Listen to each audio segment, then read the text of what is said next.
My stepsister spent years systematically dismantling my happiness, while my mother and stepfather provided the fuel for her fire. Now that their lives have collapsed into a financial black hole, the trio has come crawling back, but I've decided to let them sit in the dark.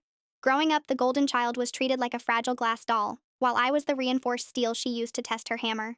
Every time the bully stole my clothes, broke my laptop, or lied to get me grounded, my mother would sigh and tell me to be the bigger person. The man, which is my stepfather who raised her, was even worse, constantly reminding me that as the unwanted addition to his perfect family, I should be grateful for the roof over my head. They didn't just ignore the victim's cries, they actively punished the target for having feelings. The breaking point came when the academic failure crashed her car, which the parents had bought her with my college fund, and then tried to pressure me into taking out a personal loan to cover her legal fees. That was the day I realized the enablers would happily drown me if it kept the favorite child dry. I packed my life into 2 suitcases and vanished. For nearly a decade, I built a fortress of a life. I became a senior consultant, bought my own home, and surrounded myself with a chosen family who actually liked me. I was a ghost to the toxic household until a mutual friend leaked my success. Suddenly, my mother was blowing up my phone. When I didn't answer, the trio staged an intervention at my favorite coffee shop. The mother looked haggard, her eyes red from crying over the stepfather's failed business and the stepsister's mounting gambling debts. The stepfather, once so arrogant, couldn't even look the successful adult in the eye. The spoiled brat had the audacity to lead the charge.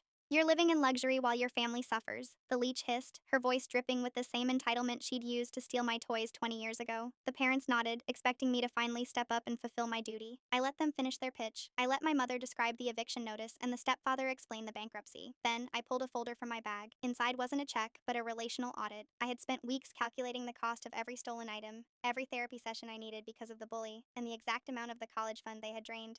"This is what you owe the black sheep," I said, sliding the total across the table. It was a number they couldn't pay in 3 lifetimes. "I've already spent the money you're asking for on a retirement plan for myself, one that ensures I never have to see any of you again." The stepsister started to scream, but I simply signaled the manager. As I walked out, I saw my mother collapse into her chair, and the stepfather realized that the unwanted child was finally, legally, and financially free. I blocked the whole lot of them before I even reached my car, leaving the bankrupt trio to face the consequences of a lifetime of cruelty. Subscribe for more.